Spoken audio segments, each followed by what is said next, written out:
son para afrontar por ahí una situación que se percibe como amenazante o de demanda incrementada. Ese es el concepto. Vamos a pasar rápidamente esta parte, y lo que quiero por ahí mostrarles es cómo se relacionan con las emociones. ¿Dónde empieza el estrés en sí? Estamos por ahí abocados a ver dónde se inicia, y generalmente, o viéndolo desde el punto de vista psicológico, el estrés empieza en sí en las emociones. Y una por ahí de las emociones que más se acompaña de estrés, o que más lo hace surgir, que más activa ese lado nuestro, es la ansiedad. Así que vamos ahí a escuchar un poco una explicación que hace un tiempo hacía de lo que es la ansiedad. ¿Cómo se siente la ansiedad?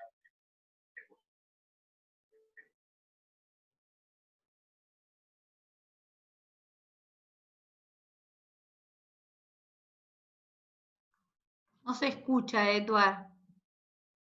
¿No se escucha? Un momento, a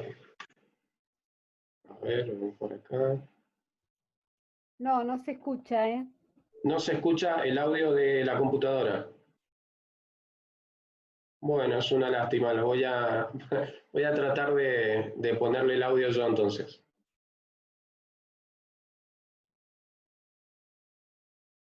Ahí vamos.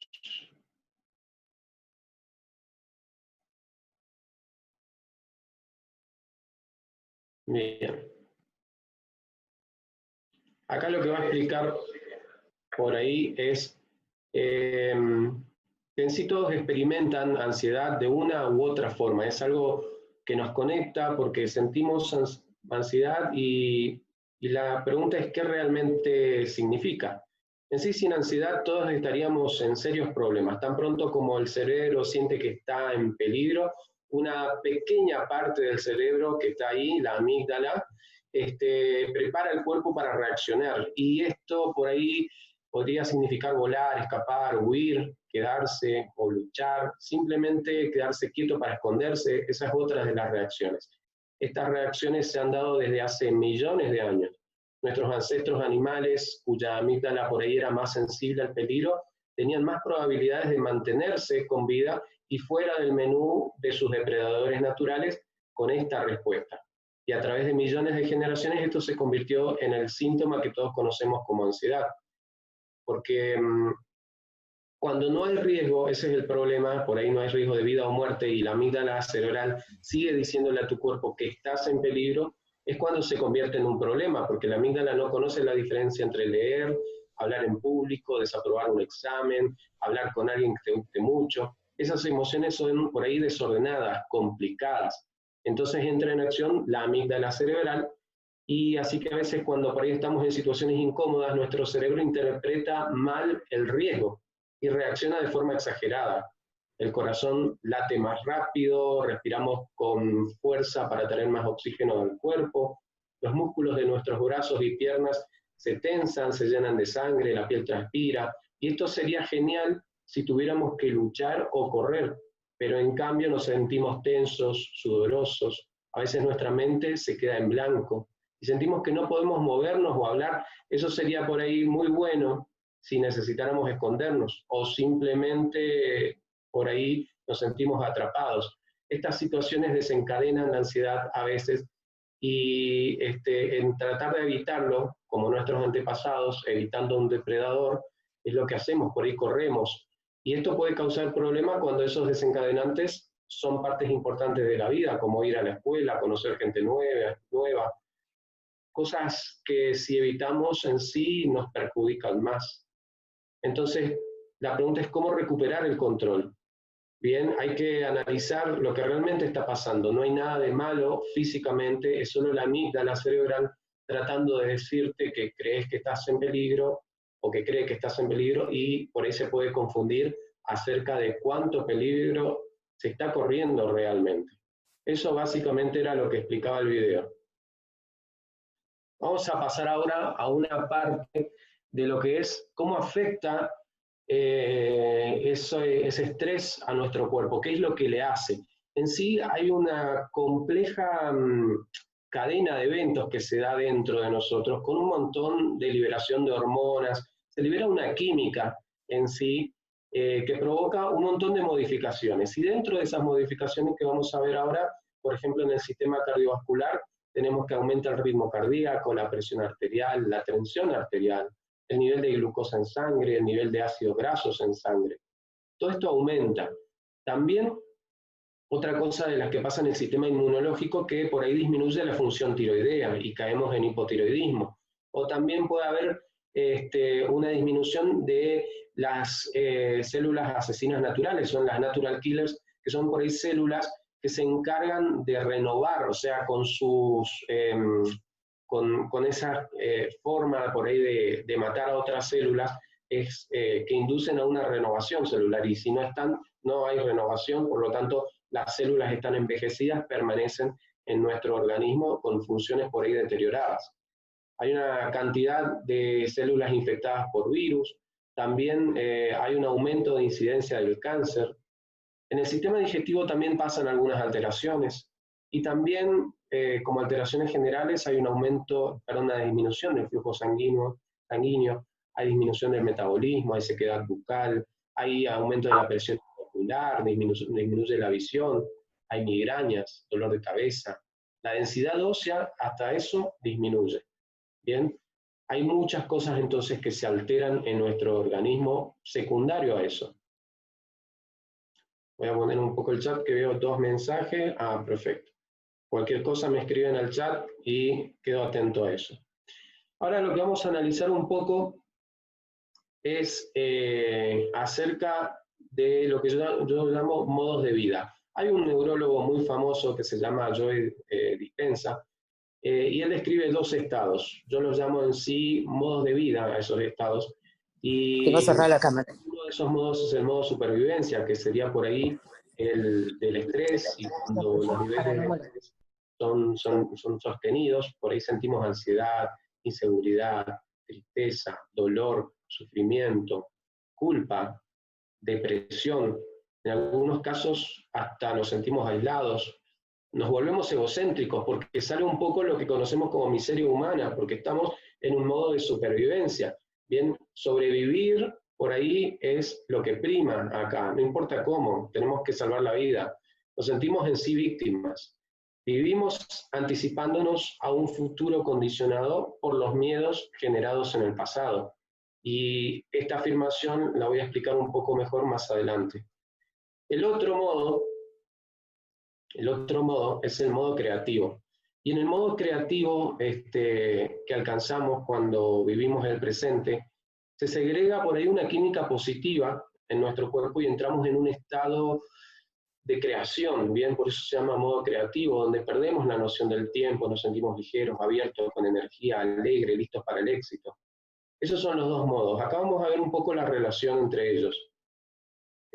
Hablamos de un modo supervivencia, bien, y en esa dinámica en la que se va produciendo el estrés, nosotros tenemos un estímulo, bien. A ese estímulo le sigue lo que es el significado que le damos. Nosotros tenemos que en sí, a todo estímulo hay una reacción, pero para que haya una reacción tenemos que darle un significado a ese estímulo. ¿Qué significa para nosotros ese estímulo?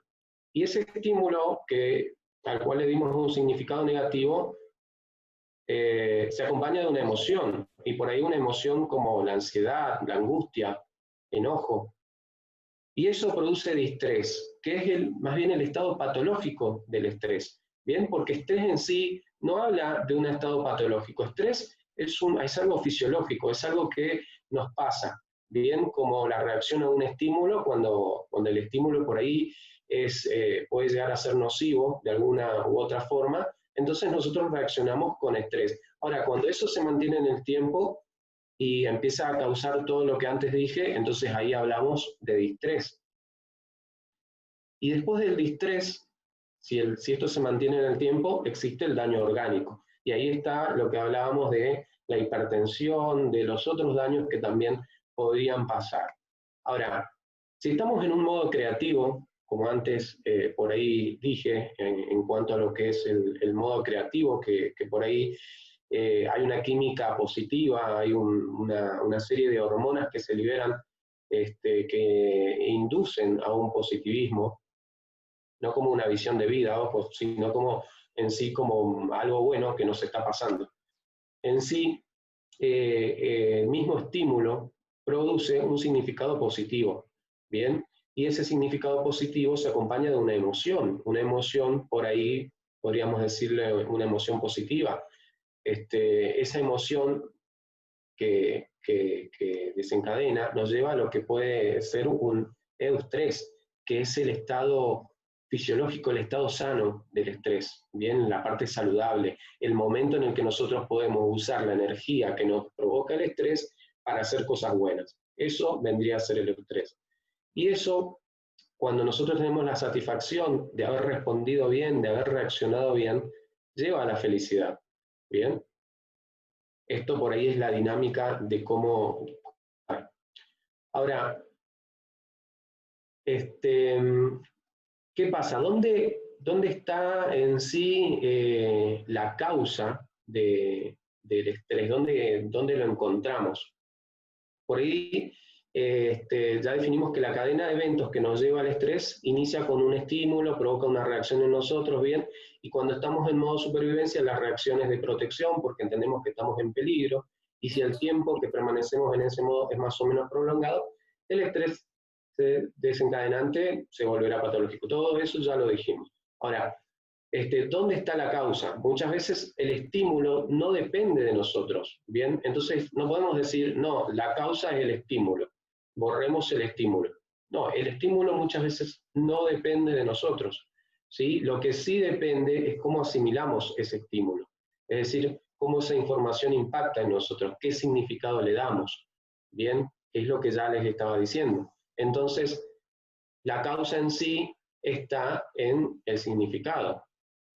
Vamos a ver hablar un poco de lo que son las soluciones parciales. En las soluciones parciales tenemos que ver que por ahí la persona, por alguna enfermedad que surja, vamos a hablar hipertensión, una úlcera gástrica, vamos a dar un ejemplo de una úlcera gástrica. La persona va al médico, ¿sí? Y al acudir al médico por estos síntomas que ocasiona la úlcera gástrica, ¿sí? Secundario al estrés, y luego un examen físico, análisis de laboratorio, estudios imagenológicos, interconsultas a otros especialistas, entonces ahí vamos a tener lo que es la ansiada solución, que la mayoría de las veces es el tratamiento nada más que del efecto.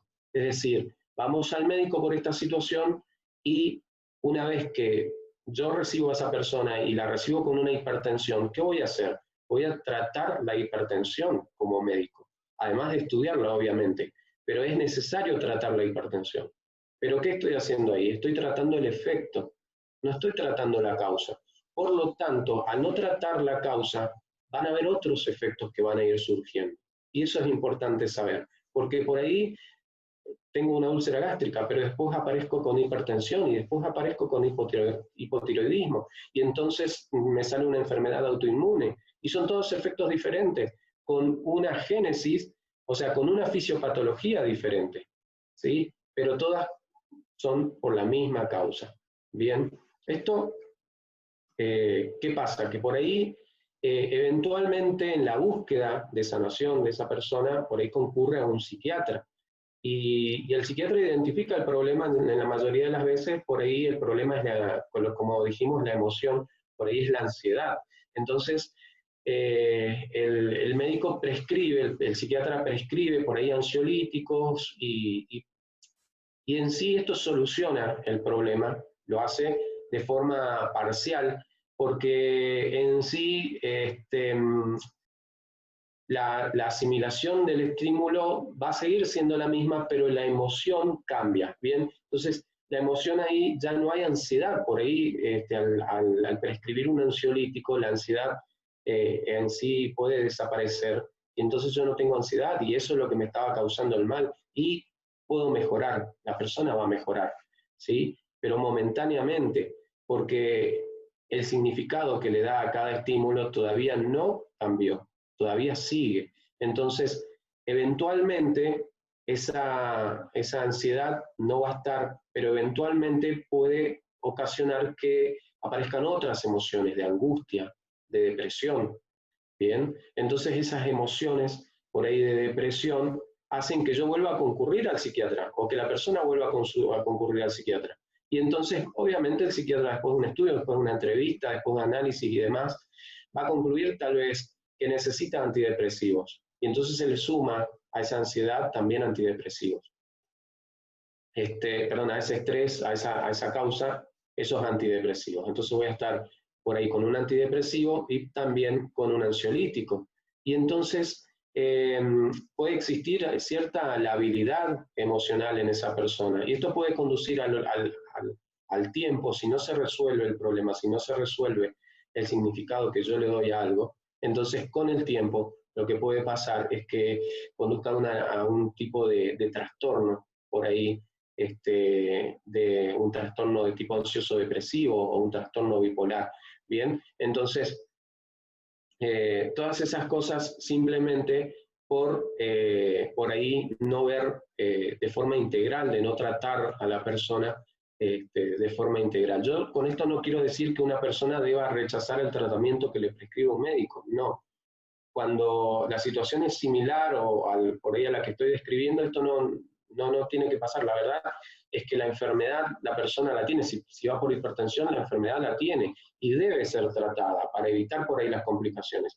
Lo que sí digo es que debe ser tomada por ahí la solución, no como una solución definitiva, sino más bien verlo a este problema como un problema integral.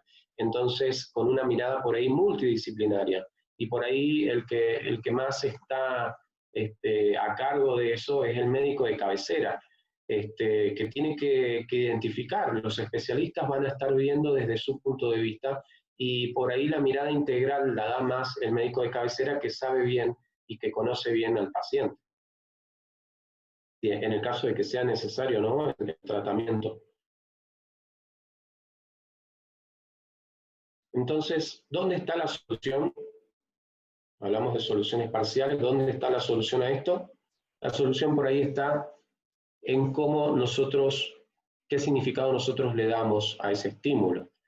Y ahí veíamos cómo en el significado positivo, cómo cambiaba todo, iba para emociones por ahí positivas, se producía estrés, bien, había, y eso conduce a la felicidad y demás. Ahora, es muy fácil decirlo, pero por ahí no tan fácil lograrlo.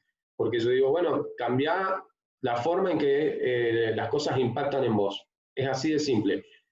Tenemos que cambiar esa forma. Y en sí, el significado no va a cambiar si yo no cambio el modo. Es decir, si yo no dejo de estar en un modo supervivencia, no voy a poder cambiar mi significado. Por lo tanto, tengo que ir a la génesis del problema, que es tengo que pasar al modo creativo. Bien, ¿cómo activo, cómo paso a ese modo creativo? Vamos a ver un poco de activando el modo creativo. Acá puse este slide. Vigila tus pensamientos porque se convierten en realidad, vigila en palabras, vigila tus palabras porque se convierten en actos, vigila tus actos porque se convierten en hábitos, vigila tus hábitos porque se convierten en carácter, vigila tu carácter porque se convierte en tu destino. Es decir, que mis pensamientos me llevan a mi destino, ¿sí? Resumiendo eso. Y eso lo decía por ahí, lo decía Gandhi, creo que lo había puesto, no sé, acá no lo leo, tal vez está tapado por alguno. Bueno, entonces esto lo decía Gandhi y no estaba, desde mi punto de vista, muy alejado de la realidad. Nosotros con los pensamientos podemos cambiar nuestro carácter. Bien. Ahora, ¿cómo hacemos eso? ¿Cómo llegamos a cambiar el carácter? ¿Es en sí difícil de lograrlo? ¿Hay una manera fácil? ¿Cómo lo hacemos? ¿Podemos hacerlo sin sufrir? ¿Hay un padecimiento en esto? Bueno, esas preguntas las voy a tener enseguida.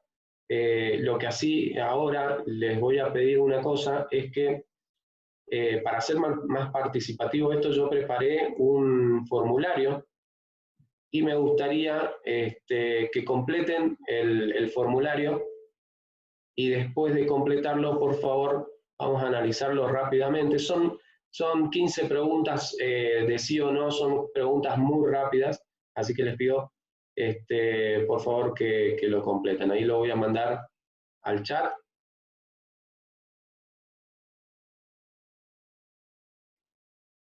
Ahí lo mando al chat. Mientras tanto, dice qué diferencia hay entre ansiolítico y antidepresivo. Bueno, son drogas diferentes, actúan de forma diferente y, por favor, mientras tanto, mientras contesto esto, accedan al formulario, ahí lo mandé. Lo mandé en privado para Susana Rodríguez. A ver, voy a tratar de mandarlo para todos. Everyone. Ahora sí va para todos. Bueno, en cuanto a lo que me preguntaba, ansiolítico y antidepresivo. Son drogas, tienen en sí efectos diferentes, y como dice la palabra, básicamente lo que hace una es romper la ansiedad. Un tipo de drogas, ahí están las benzodiazepinas, el diazepam, uno de los conocidos como Valium, clonazepam, el clonagin. Bien, entonces estas drogas lo que hacen es disminuir la ansiedad. Lo otro, el antidepresivo, lo que hace es actuar por ahí sobre algunas sustancias, y esas sustancias, esas hormonas que se liberan, conllevan a que yo deje de sentir emociones de tipo angustiosas o por ahí emociones de tipo tristes, o sea, depresivas, que me llevan a la depresión. Entonces con eso logran combatir la depresión y da una sensación en quienes lo toman, y su efecto es acumulativo, de que lo van, digamos, de que van pasando o de que van saliendo de ese estado depresivo. A ver, me voy a fijar ahora mientras, no sé si están completando el formulario.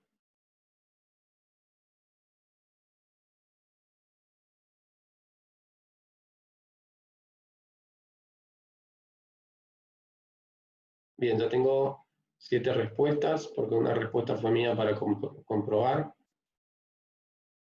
Acá lo vamos a ver en vivo.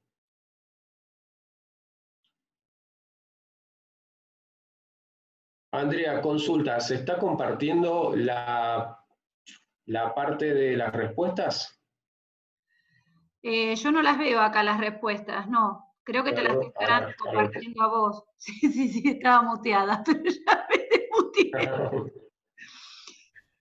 A ver, vamos a ver. Suelo colgar con eso.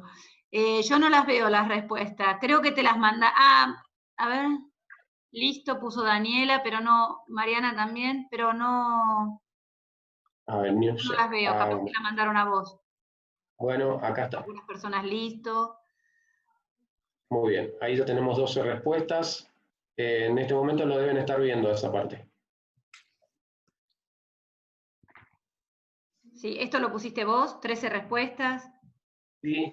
A medida que van completando van apareciendo las respuestas. Ok, vale. El cuestionario es totalmente anónimo.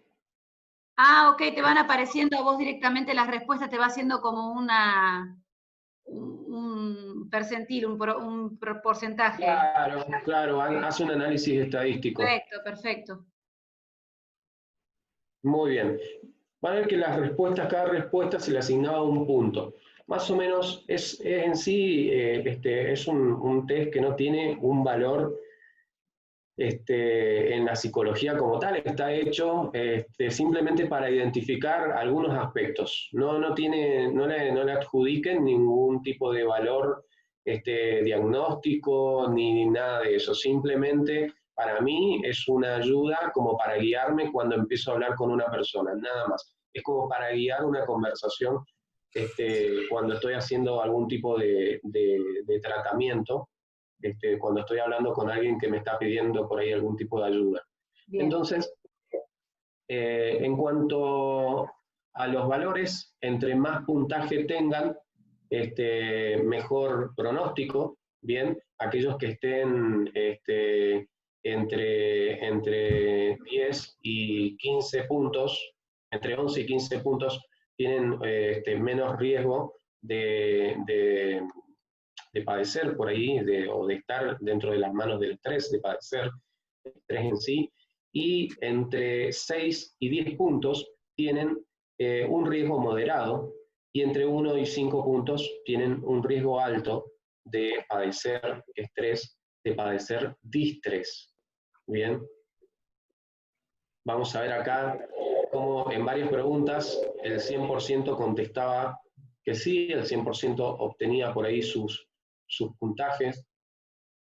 Acá hay una pregunta en la que varios contestaron que no. Si participás de alguna forma de relajación profunda como meditación, yoga u otra, al menos una vez por semana, eso ya lo vamos a ver por qué es importante, porque cómo activa nuestro cerebro, cómo cambia nuestro modo. 3 veces por semana ejercicio, 30 minutos, también vamos a ver qué efecto tiene esto.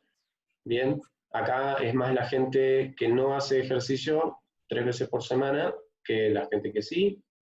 Felicitaciones para ellos, para los que hacen, ya vamos a ver por qué es necesario.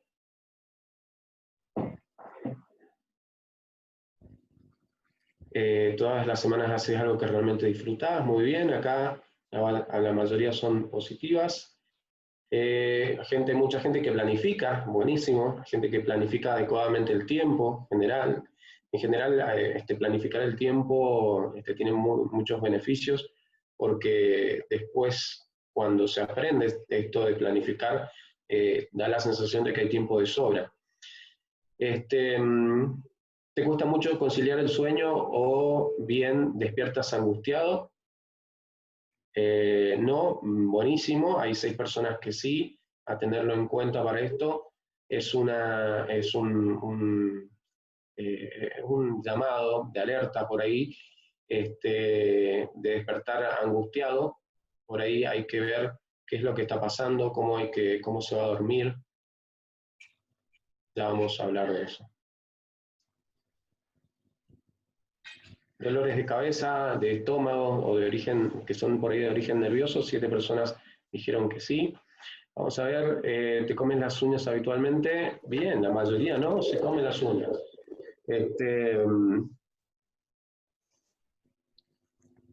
Y al menos una noche por semana no puedes dormir por terminar cosas del colegio. Bien, eso pasa, esto está pasando mucho, al menos una noche por semana no puedes dormir por terminar cosas para el colegio o trabajo. Aunque nosotros estemos en casa ahora, hay cierto trabajo, hay cierto home office, y también aquellos que tienen hijos tienen muchísima tarea, porque tienen que amoldarse a un estilo, a un tipo de docencia, por ahí a un tipo de pedagogía para los niños, y conservar mucho la calma. Es una gran prueba el ayudar a los niños en el colegio. Y sí, requiere mucho tiempo por ahí a veces, y este tiempo a veces nos impide el sueño en algunos días. Por eso ahí va la pregunta. Genial, muchísimas gracias por su respuesta. Entonces vamos a ver de a poco ahora cómo seguimos con cada uno de los temas planteados en cada pregunta.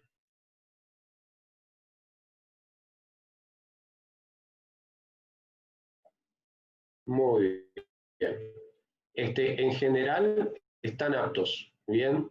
Por las respuestas, en general están aptos. Después voy a ver un poco las estadísticas cómo dieron, y si quieren, en otro momento les doy una devolución de cómo ha ido, un poco más por ahí individual. Es todo anónimo, así que simplemente va a ser una devolución general.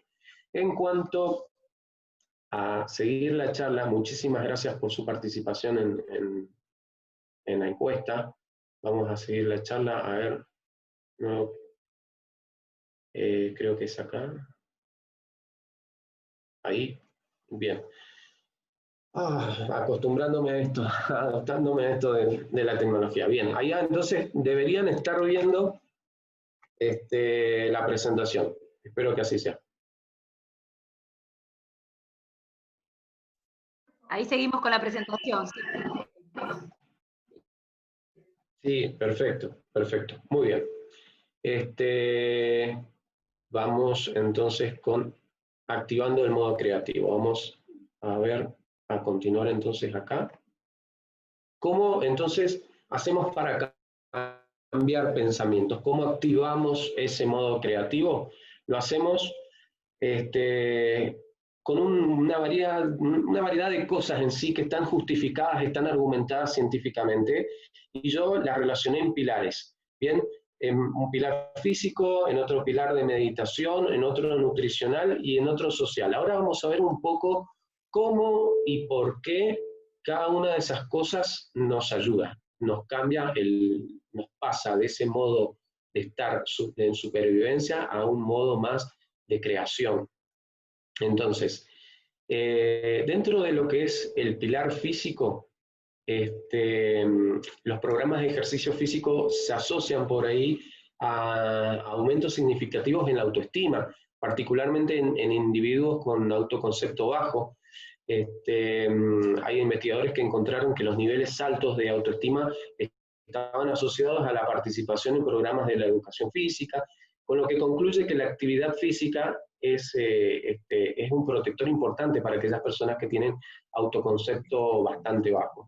La evidencia empírica apunta que la reducción de la ansiedad ocurre con los tipos de actividad anaeróbicos y también aeróbicos. Y por ahí efectos más grandes fueron encontrados con la actividad aeróbica sostenida por 30 minutos o más tiempo. Bien, esto indica por ahí que posiblemente la práctica de un deporte aeróbico en sesiones superiores a los 30 minutos tendría repercusiones importantes en la calidad de vida de los pacientes que presentan, sobre todo, problemas de ansiedad.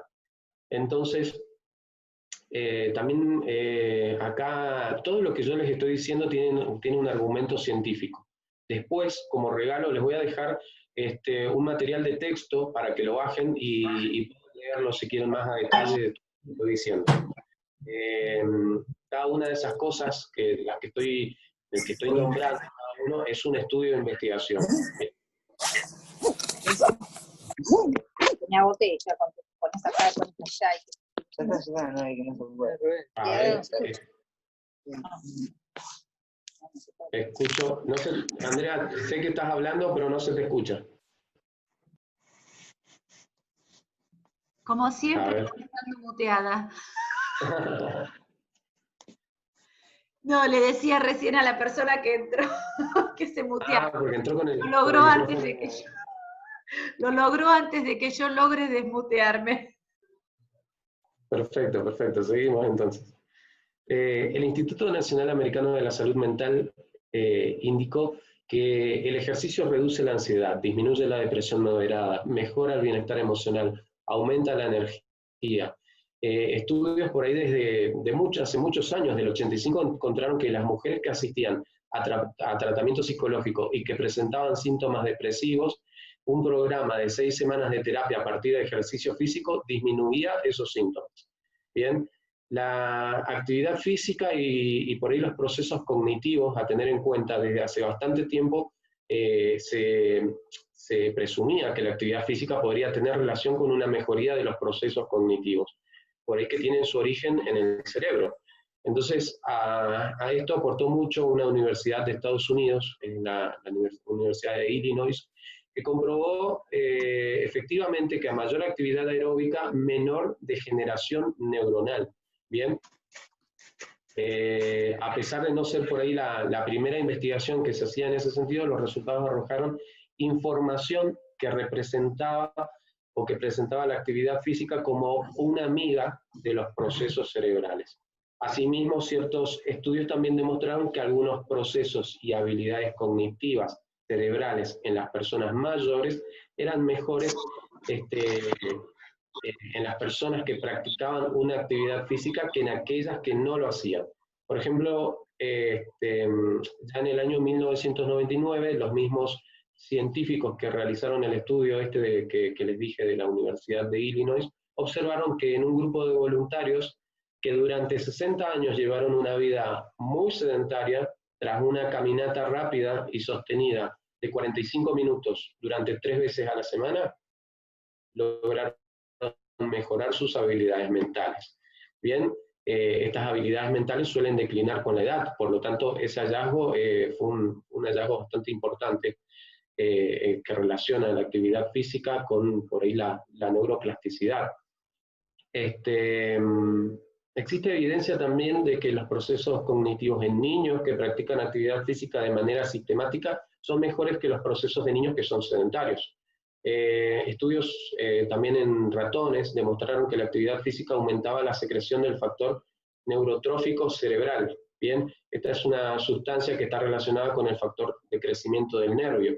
Bien, y con eso mejora la supervivencia de las neuronas. Tanto esta sustancia mejora la supervivencia de las neuronas y puede proteger al cerebro frente a la isquemia y favorece en sí la transmisión sináptica. Es decir, hay mucha evidencia de cómo la actividad física beneficia a toda la parte cerebral, a la parte cognitiva, y cómo nosotros a través de la actividad física logramos un mejor control mental. Y eso es lo que tenemos que lograr, porque de esa forma cambiamos un poco esa química hormonal que tenemos, y cambiando esa química hormonal logramos por ahí una mejor respuesta ante el estrés. Dentro de, por ahí, de los diferentes tipos de actividad física está el yoga, ¿bien? Y el yoga en casa es una de las actividades que por ahí mayor auge tienen en esta época, debido a que es una práctica que conecta al cuerpo, la respiración, la mente, y puedo hacerla en casa, sin muchos aparatos, sin aparatos, básicamente. En sí, lo que la ciencia ha demostrado es que el yoga puede mejorar el nivel general del estado físico, mejora la postura, la flexibilidad, eso en sí es sabido, ¿bien? Ahora, lo que sí se agrega es que en los últimos años se le han atribuido muchos más beneficios. Realizar yoga nos va a permitir aliviar nuestro estrés y promover la relajación global del organismo. Es más, estudios científicos han demostrado en forma fehaciente que reduce la secreción de cortisol. ¿Sí? El cortisol es la principal hormona asociada al estrés. Otro estudio científico demostró un efecto que tiene hacer yoga en casa sobre el estrés en un grupo de mujeres que se sentían angustiadas emocionalmente. Después de aplicar un programa de ejercicios de yoga en casa durante 3 meses, las mujeres tenían niveles significativamente más bajos de cortisol. Además mostraban niveles mucho más bajos de estrés, ansiedad, fatiga y depresión. Son cosas importantísimas que sumó el yoga en sus vidas. En otro estudio con un grupo mayor de muestra, se pudo comprobar que luego de 10 semanas practicando yoga en casa, ayudaron a reducir la ansiedad y el estrés. Además, los sujetos incrementaron su calidad de vida y su salud mental. En sí, la evidencia científica respalda que el yoga mejora la calidad de vida, reduce la ansiedad, alivia el estrés, baja los niveles de cortisol en el organismo. Todas estas cosas. ¿Cómo alivia la ansiedad? Bueno, la ciencia demuestra que tras realizar ejercicios de yoga en casa en un grupo amplio de mujeres con una frecuencia de 2 días a la semana durante 2 meses, los sujetos mostraron niveles significativamente más bajos de ansiedad comparados con un grupo de control. Todo esto está basado en estudios publicados y lo van a poder leer en el archivo que les voy a dejar. ¿Qué más hablar sobre el yoga, además de que mejora la calidad de vida? El yoga en sí se relaciona mucho con la meditación, así que vamos a pasar directamente ahora al pilar meditativo. A ver. Bien. En cuanto al pilar meditativo, bueno, hay mucho para hablar de lo que es la meditación, mucho para profundizar. Uno pone meditación en cualquier buscador científico y encuentra muchísimos trabajos de investigación. Y dentro de lo que por ahí vemos, dentro de lo que vi, de los efectos que se producen, acá hay un cuadro un poco que nuclea varios estudios y según el campo de actuación. Entonces vamos a tener acá, por ejemplo, que hay una reducción de la presión sanguínea, de la tasa cardíaca, y ahí tenemos al lado todos los estudios que lo avalan a esto, la presión sanguínea comparada con la relajación progresiva, también disminuye la isquemia miocárdica, el riesgo sanguíneo cerebral lo aumenta el riesgo sanguíneo en el antebrazo izquierdo, un estudio que se hizo, ¿sí? Lo llevó adelante Levander en 1972, la resistencia dérmica se incrementó y hay varios estudios ahí que lo comprueban. Cambios del sistema nervioso autonómico, bien, que también acá hay varios estudios a tenerlo en cuenta, cambios en el sistema nervioso autonómico. ¿Qué quiere decir esto? Básicamente el sistema nervioso autónomo es el que se dispara con su porción simpática, con su sección simpática, en el momento de estrés y en el momento de estrés patológico sobre todo. Entonces, si la meditación a mí me logra cambios en el sistema nervioso autonómico, ya me está ayudando anticipadamente a esto. Variabilidad en la tasa cardíaca, bien, hay cambios en arousal, que significa, o sea, es la excitación cortical, todas cosas por ahí un poco más específicas, simplemente el cuadro estaba bueno como para compartirlas, entonces les traje, no quiero llevarlos a un estrés ahora con todos estos datos. Así que después los dejo ahí para que los vayan leyendo, todos los efectos que producen. Y dentro de lo que es la meditación en sí, hay un concepto que se está manejando ahora, pero es viejísimo, hay un concepto nuevo en boga por ahí de diferentes lugares, de diferentes aspectos de nuestra sociedad que ya lo están empezando a trabajar muy seriamente.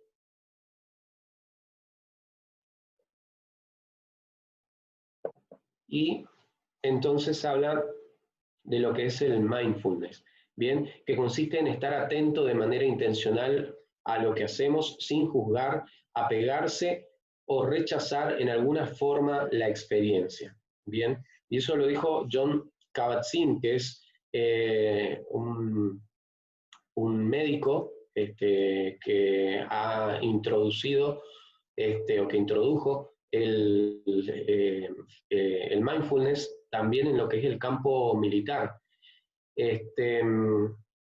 Anteriormente por ahí dijimos que vivimos anticipándonos a un futuro condicionado por los miedos generados en el pasado, algo que dije antes y que dije que más o menos iba a abordarlo un poco mejor. En sí, todo lo que tenemos que hacer nosotros es vivir el presente, dejando de lado los prejuicios que nos genera cada estímulo que recibimos. Como ejemplo, por ahí, para darles un ejemplo, podemos hablar del rencor que le tenemos a una persona, por un motivo X. Las emociones que genera el recuerdo de esa persona son mías, no de ella. Las emociones que genera ese recuerdo, cuando yo recuerdo a esa persona, son emociones mías en sí, no es de la persona que me hizo, que me causó esas emociones. Recordar a esa persona es vivir en el pasado y segregar la misma química en cada recuerdo, ¿sí? De ahí la importancia de centrarse en el presente, dejando atrás el rencor que generó en algún momento. Una de las aplicaciones del mindfulness que se está usando ahora está dirigida a preparar a los militares estadounidenses para minimizar los trastornos que sufren durante el combate. Bien, minimizar los trastornos y las secuelas. Y una de esas secuelas importantes es el estrés postraumático, la ansiedad o la depresión posterior, ¿sí? A posterior a volver. Entonces, se hace un entrenamiento previo, y el entrenamiento mental está basado en mindfulness y se enseña a los militares durante las semanas previas al despliegue, y se ha usado, por ejemplo, para entrenar a las tropas que participaron en las guerras de Afganistán, de Irak. En sí hay mucho para hablar de este tema, pero bueno, no tengo toda la tarde para hacerlo. Así que vamos a pasar al otro pilar, el pilar nutricional. Hipócrates, hace 25 siglos, Hipócrates es el padre de la medicina moderna. Bien, y hace 25 siglos nos decía que tu alimento sea tu medicina y tu medicina sea tu alimento. Vamos a desarrollar un poco esta parte. Quiero traer a colación una entrevista que le hizo Clarín a Marcos Asade, que es un psiquiatra del Hospital de Gastroenterología, el hospital es el Dr. Udaondo, y también es director del Centro de Gastropsiquiatría y Gastropsicología. Y decía lo siguiente: la relación entre el cerebro y las emociones y el aparato digestivo es intensa. Ahora, ¿por qué es intensa? ¿Qué es lo que nos contaba? Es algo ya también bastante sabido. Muchos científicos se refieren al intestino en sí como un segundo cerebro o un cerebro intestinal, ya que el tubo digestivo contiene una red neuronal muy compleja con una función neuronal muy parecida a la actividad de la cabeza. El tubo digestivo contiene más de 100 millones de neuronas distribuidas en un sistema nervioso propio, el sistema nervioso entérico.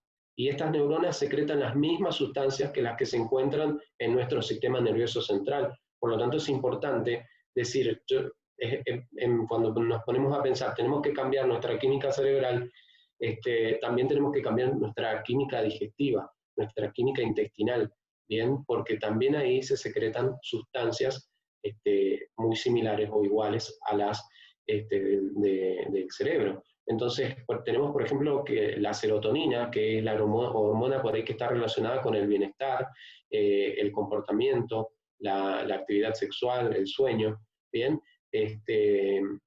Si bien nosotros la tenemos en el cerebro y está muy asociada a los trastornos de ansiedad y depresivos, el 90% de la serotonina corporal total se sintetiza en el intestino y tiene implicancia directa en síntomas gastrointestinales. En este sentido, nuestra dieta es importante porque esta serotonina se forma a partir de un aminoácido que nosotros conocemos como triptófano. Bien, es un aminoácido esencial, es uno de los 20 aminoácidos esenciales, y esencial quiere decir por ahí que no lo fabrica el cuerpo, que lo tenemos que nosotros sumar a la alimentación. Por eso es importante saber de nutrición, es saber qué alimentos tienen este elemento tan esencial para nosotros. El intestino registra emociones, ¿sí? Como si fuese un pequeño cerebro, contiene una red neuronal muy compleja que no piensa, pero por ahí se comporta como un órgano sensorial. ¿Alguna vez tal vez ustedes sintieron como cosquillas en la panza o cuando, no sé, les emociona mucho algo o están con alguien, es como que sienten por ahí mayor movimiento intestinal o esas cosquillas en la panza, esas mariposas, como dicen por ahí cuando se está enamorado, de sentir esas mariposas. El cerebro por ahí interpreta la información que le envía el intestino de acuerdo a nuestro estado de ánimo, ¿bien? Y a nuestro entorno. Por ejemplo, una persona con intestino irritable sufre o sufrirá una ansiedad anticipatoria. O sea, se anticipa una situación potencialmente amenazante para ella. Y como puede por ahí, y cualquier evento, cualquier cosa puede ser una situación potencialmente amenazante. Un evento social, por ejemplo, ¿sí? En el que por ahí tiene que comer y sabe que por ahí después tendrá movimientos intestinales, urgencia para ir al baño, todas esas cosas le producen una incomodidad anticipada, ¿sí? Y ya se activa antes inclusive del evento. Es importante entonces en estas personas el manejo de las emociones. Lo que hace también el efecto, dentro de unos efectos que produce el estrés, es que también afecta a la barrera del intestino, ¿sí? Una barrera que es por ahí mucosa, impermeable, que hace que no pasen ciertas sustancias que pueden ser nocivas para nuestro organismo, rompe un poco esa barrera, y esas sustancias que pueden ser nocivas van todo a nuestro organismo, ¿bien? Que antes no podían pasar, ahora que la barrera está rota, pasan. En los últimos años se está estudiando lo que es la flora bacteriana intestinal, la microbiota intestinal como se conoce. Y los microorganismos vivos que tenemos en el intestino hacen parte a esa microbiota. En sí se postula que existen más o menos 10 bacterias por cada célula que nosotros tenemos, es decir, que seríamos más bacterias que células.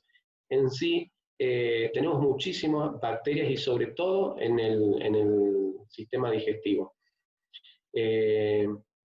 Esas bacterias han evolucionado con nosotros, incluso hay más bacterias, sobre todo en la parte de intestino grueso, intestino delgado, hay muchísimas bacterias.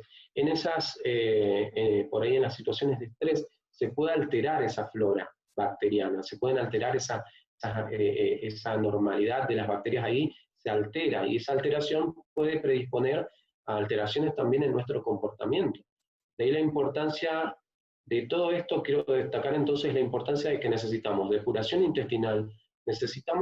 La depuración intestinal puede ser por ahí, ya sea por algunos alimentos que podemos ingerir, que son depurativos, o también se puede hacer como una terapia colónica, eso también suma. La restitución de bacterias de la microbiota, eso es importante, y ahí están los fermentos en la restitución de las bacterias, como los fermentos como probióticos. Y también está la alimentación saludable, es decir, no contaminarlo, ya que estoy depurando el intestino, tratar de no contaminarlo. Por eso también una de las preguntas que les hacía iba en cuanto también a cómo estamos comiendo. Por último, después de este pilar, vamos a pasar al pilar social. Cómo es el tema de este pilar social. En sí, el apoyo social, entendido como la existencia de contactos, de relaciones sociales disponibles como recursos para el beneficio propio, también se ha relacionado con la capacidad para enfrentar los eventos estresantes. Entonces también se relaciona con el control o en sí con la respuesta al estrés. Reduce efectos patológicos del estrés, ¿sí?, al disminuir la activación neuroendocrina, y facilita el afrontamiento de estas situaciones. Es posible que cuando una persona percibe que dispone de un amplio apoyo social, los eventos estresantes que le suceden se vean como por ahí menos importantes, más manejables. Se ha observado que la calidad del apoyo social se relaciona con una elevación menor de la concentración de cortisol en mujeres con cáncer de mama, lo cual refleja una actividad neuroendocrina saludable. Bien, esto es importantísimo. Hay unos estudios retrospectivos también que demuestran que los pacientes con mayor morbilidad de cáncer, o sea, con mayor probabilidad con mayor enfermedades con cáncer, han estado expuestos a numerosos eventos estresantes a lo largo de su vida. Bien, y debido a que el estrés provoca inmunosupresión mediante los corticosteroides, y los eventos estresantes agudos y crónicos se han asociado con diferentes parámetros de la función inmunitaria, podemos decir que tiene relación esas situaciones estresantes que vivieron con el cáncer que se les produjo muchísimos años después. Entonces, la relación entre el sistema por ahí endocrino y los eventos estresantes,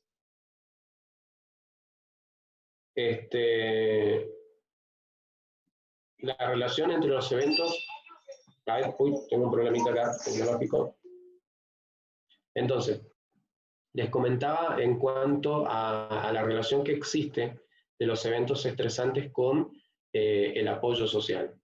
Entre más eventos estresantes haya pasado una persona con anticipación, o sea, anteriormente en su vida, más probabilidades también por ahí tiene de padecer enfermedades como las que ya nombré al principio, y una de ellas es cáncer. Ahora, se ha estudiado bastante la relación del cáncer con el estrés, y la relación del cáncer con el apoyo social. Entonces también tenemos acá un estudio donde dice que las mujeres con menor cantidad de contactos sociales y con sentimientos de aislamiento tuvieron un riesgo casi 5 veces mayor de morir de algún tipo de cáncer relacionado con la actividad hormonal. Entonces, por eso el fondo que tengo dentro de la plantilla, el fondo es con una computadora. Justamente en estos momentos es cuando no tenemos que perder nuestra actividad social, tenemos muchas herramientas para poder mantenerla, y hagámoslo. Bien, estas actividades, por ejemplo, de una vez por semana, son geniales, porque además de una exposición de por ahí algún profesional, también sirve para intercambiar. Ahí las veía hablando y chatean, están, digamos, en relación. Y después pueden hacer algún tipo digamos, de reunión con otros aspectos, por ahí solo para hablar de cosas personales. Y eso hay que mantenerlo. Básicamente con esto, hay mucho para hablar todavía, pero con esto ya estaría concluyendo básicamente la charla. No sé si tienen alguna consulta o algo para acotar. Eduard, fíjate que en el chat hay algunos comentarios en relación a lo que estuviste hablando. Sí, ahí me escribo. Había una pregunta acá, Marcelo, que decía, los médicos que asesoran a los gobiernos en esta cuarentena no saben, nos prohíben actividades físicas, no lo saben, dice, nos prohíben actividades físicas, uno de los pilares fundamentales para conservar la salud, porque, claro, en relación a todo lo que estuvimos escuchando, yo también me anoté eso, digo, ¿qué pasa? Que nadie está teniendo en cuenta de manera significativa el hecho de que el estar hoy en casa nos aleja de las actividades sociales, nos aleja de liberar endorfinas, todo esto que vos estabas mencionando que nos ayuda a bajar los niveles de estrés o por lo menos de depresión, que es, me parece que puede llegar a ser una de las patologías que estén más presentes en estos tiempos. Sí, tal cual, tal cual. Mi recomendación, sí, ante las medidas del gobierno, yo en cuanto a esto no voy a opinar mucho, No, o sea, no me voy a meter mucho. La interacción, entre más interacción social, o sea, la interacción social entre más cercana sea, mayor probabilidad de contagios, esa es una verdad, y me quedo ahí. En cuanto a la actividad física que podemos realizar, yo diría que podemos usar estas herramientas, por ejemplo, el Zoom, con una profesora o un profesor de yoga, hacer yoga y estar ahí al mismo tiempo en el lugar compartiendo esa actividad física y estamos en casa. Si no tenemos esa posibilidad, ver algún video o estar ahí, estudiarlo y después practicarlo al yoga, me parece que para mí es como la actividad de la cuarentena, la actividad física de la cuarentena sería esa. Ahora, si nosotros tenemos posibilidad de tener una cinta para correr, de tener algún tipo de aparato que nos ayude para la actividad física, bueno, viene genial, viene genial. Esto está dado también para actividades aeróbicas. Hay actividades aeróbicas que están en YouTube. No sé, yo soy sincero, les confieso, no he estado haciendo mucha actividad física, más que la que hago con el trabajo, pero no he visto muchos videos ni nada, pero sí sé que hay mucha gente que se abocó o se ha transformado y ha emprendido o ha hecho su emprendimiento dentro de lo que es la actividad física vía online. Entonces, también eso suma y suma muchísimo. De hecho, una de las cosas por ahí que me estaba olvidando ahora y que les quiero comentar también es esto, que antes le había pedido a Andrea, a ver si me dejaba por ahí promocionarlo, ya que se relaciona mucho con lo que estuvimos hablando, y es este programa que estamos iniciando con otros profesionales, con el equipo de Saludablemente en Sí, se llama 11 Semanas Detox, y integra todo lo que ahí van a estar, lo que están leyendo ahora. Les dejo nada más esa plantilla para que la lean un poco. Ahí vamos a estar hablando en sí de los 4 pilares que estuve hablando yo, se tocan en estas 11 semanas detox. Bien, es un programa online y sobre todo el apoyo social que vamos a tener es a través del WhatsApp. Entonces, y de video. Compartirlo, mandarlo por el chat, por ejemplo, para que la gente se lo pueda descargar como hiciste con la encuesta, o después mandarme la foto y la subimos junto con la charla para que la gente lo pueda leer mejor y se pueda anotar si tiene interés. Sí, tal cual, tal cual. Ahí les voy dejando. en relación a lo que estabas diciendo de lo que ustedes están proponiendo, Norberto decía que se puede estar en casa y practicar los 4 pilares para sostener la salud, un poco cuidando esto, ¿no? Mal menor, mal mayor, hoy estar en casa Sí. por ahí es lo más aconsejable para cuidarnos del virus, y después trabajaremos todas las consecuencias que nos pueda dejar, pero Tal cual. esto que vos proponés ahora mismo, si nos pasás después el link para la gente que quiera participar. Bien, ahí les mandé al chat Ahí lo vi en el chat. un link. Este link tiene 3 cosas. Tiene primero el material de texto en el que estuve hablando yo, en el que me estuve basando con toda la evidencia científica, y después lo que tiene además es un formulario que me sirve a mí para que lo completen, para ver un poco la devolución de lo que fue esta exposición y si hay algo que mejorar, si hay algo que mantener. A mí me sirve para ir mejorando. Lo he hecho, lo he estado haciendo desde hace un tiempo y me suma bastante en cada charla que hago. Y por último, ahí también hay un enlace acerca de lo que les estuve hablando. Quedo abierto a las preguntas. Chicos, si quieren pueden desmutearse para hacer la pregunta que quieran. Había alguien que te había preguntado más arriba, lo estoy buscando, por el dolor de espalda. Porque decía Daniela que el dolor de espalda le imposibilita hacer ejercicio. Antes de la cuarentena lo hacía y ahora no puede, entonces medio que eso la frustra. Estaba contando Bien, eso, porque vos estabas hablando de la importancia de hacer algo de actividad física. Sí, bueno, con dolor ciático es muy difícil, sí, todos los movimientos.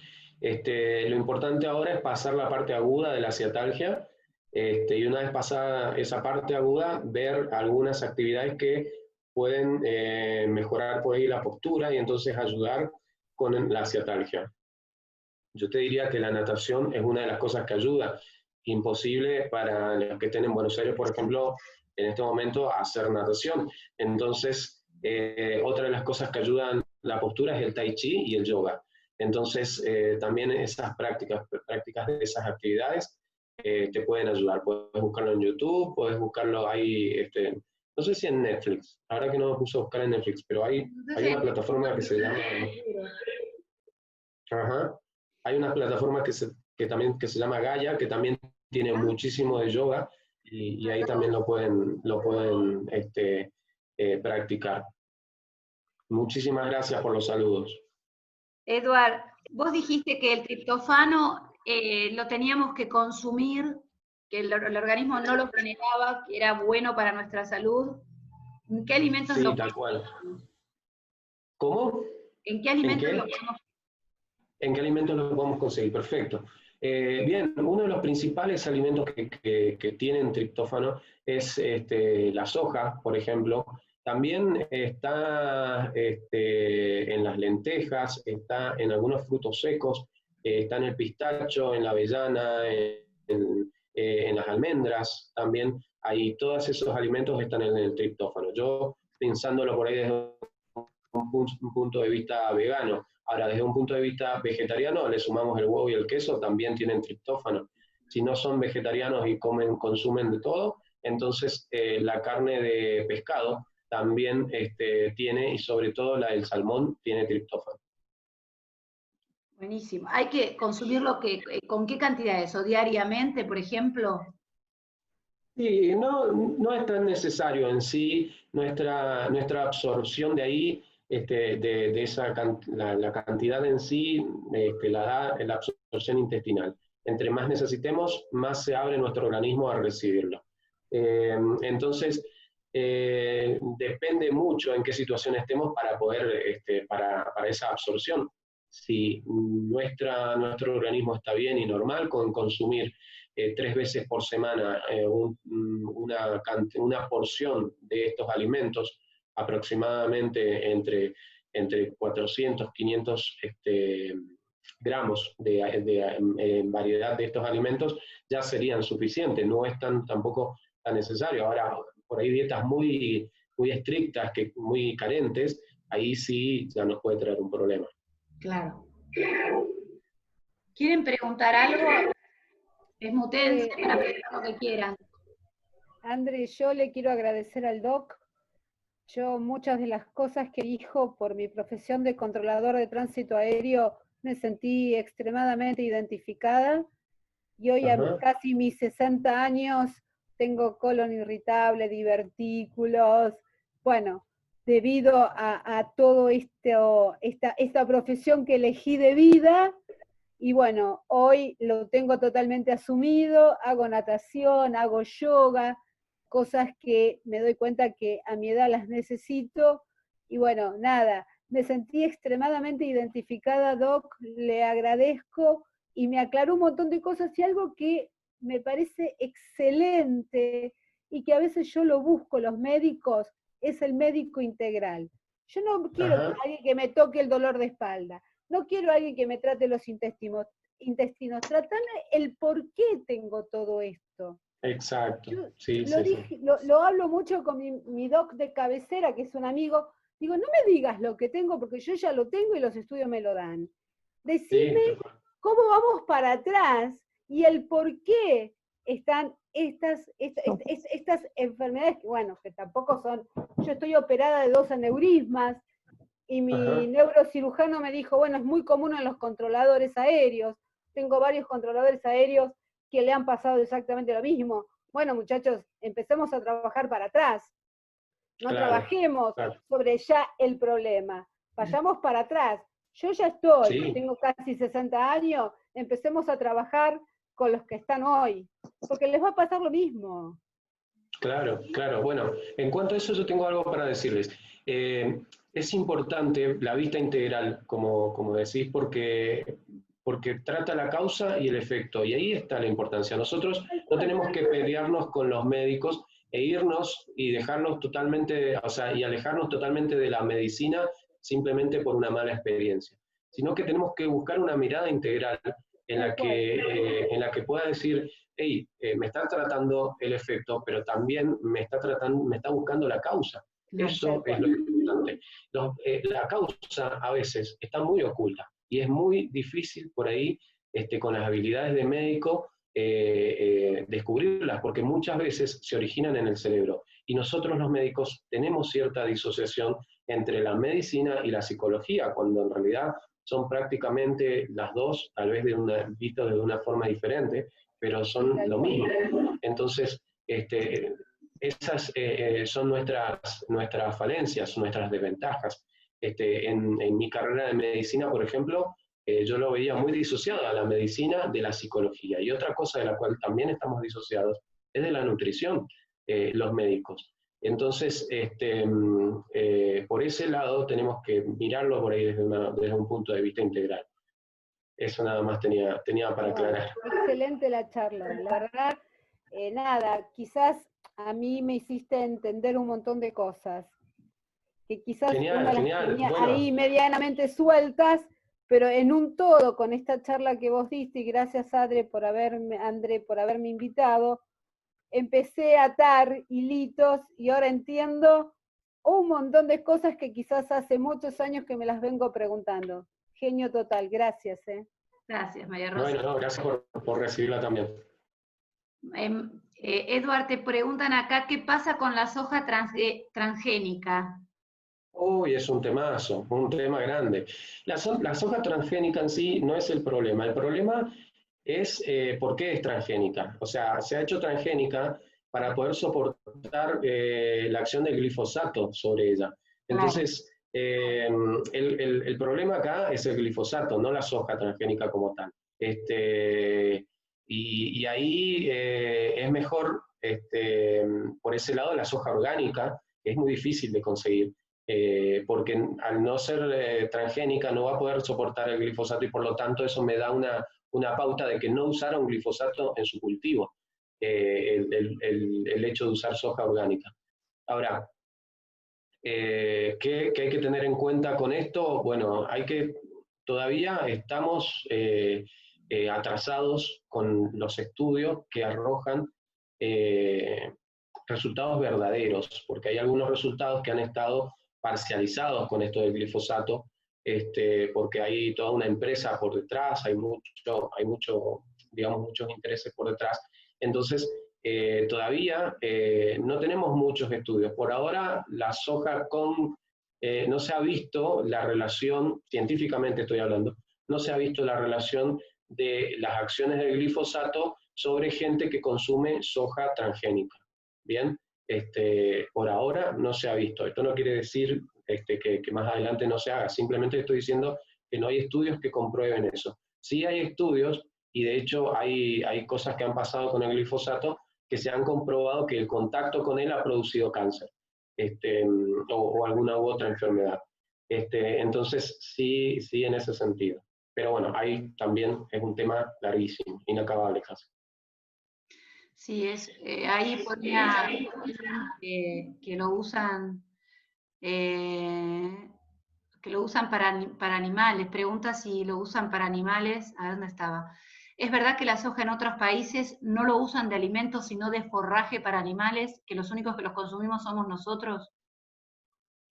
La soja transgénica en Estados Unidos, tengo la información esa, es usada como forraje, ¿sí? Y la soja orgánica, la que producen sin glifosato, es la que ellos usan para el consumo humano. Eso nos da una pauta tal vez también de cómo por ahí ellos evitan el consumo y cómo por ahí deberíamos también nosotros evitarlo el consumo de esa soja transgénica. Hay muchos, porque la soja orgánica también tiene algunas cosas que a tenerlo en cuenta. Por eso, como les decía, 3 veces por semana de alimentos variados. No se pongan con este consejo. Hay veces que uno empieza a decir cosas y por ahí no se da cuenta del poder que tienen las palabras. Y por eso ahora quiero hacer hincapié en esto. No por esto empiecen voy a empezar a comer soja todos los días, ¿sí? Porque me aporta triptófano, pero también me aporta muchas cosas nocivas. A tener en cuenta eso. Lo justo y necesario. Ahí te estoy buscando porque te habían hecho una pregunta, ¿cómo manejamos el estrés al estar suspendidos en nuestro trabajo por la pandemia? Porque nosotros en este momento, algunos se están haciendo suspensiones administrativas en la compañía, entonces, por el término de 1 mes o de 2 meses de manera rotativa, estamos siendo suspendidos. Y algunos compañeros ya están en esa situación. Entonces, sí. Alguien que está en la charla está preguntando eso, ¿cómo manejamos el estrés que esto puede generar?